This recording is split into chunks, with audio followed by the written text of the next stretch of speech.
قرآن مجید میں سب سے زیادہ ذکر کس نبی کا آیا ہے؟ جی ہاں، میری ویڈیو میں آج اس سوال کا جواب موجود ہے اور اس ٹاپک پر ہی میری ویڈیو ہے۔ میری یہی کوشش ہوتی ہے کہ آپ سے معلومات شیئر کروں، جو کچھ مجھے معلوم ہے وہ آپ تک پہنچاؤں، اور آپ کی سپورٹ سے ہی میرا چینل اتنا گرو ہو رہا ہے۔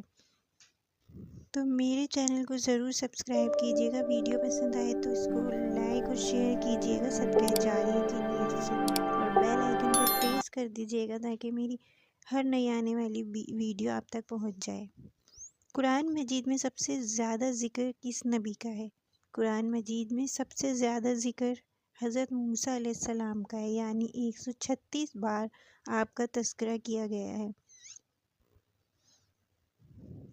یہاں قرآن میں سب سے اوپر 5 انبیاء کا ذکر ہے۔ نمبر 1 حضرت موسیٰ علیہ السلام، آپ کا تذکرہ 136 بار آپ کا ذکر کیا گیا ہے۔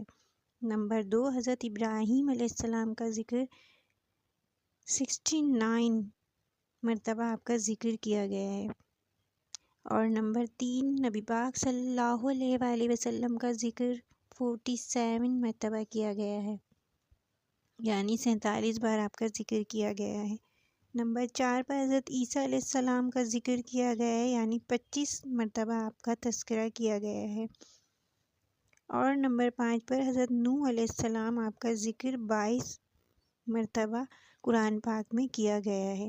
تو یہ مختلف انبیاء ہیں، 5 انبیاء ایسے ہیں جن کا ذکر قرآن مجید میں سب سے اوپر ہے، اور سب سے زیادہ ذکر جس نبی کا کیا گیا ہے وہ حضرت موسیٰ علیہ السلام ہے۔ آپ کا ذکر 136 مرتبہ آپ کا ذکر قرآن پاک میں مختلف صورتوں میں کیا گیا ہے۔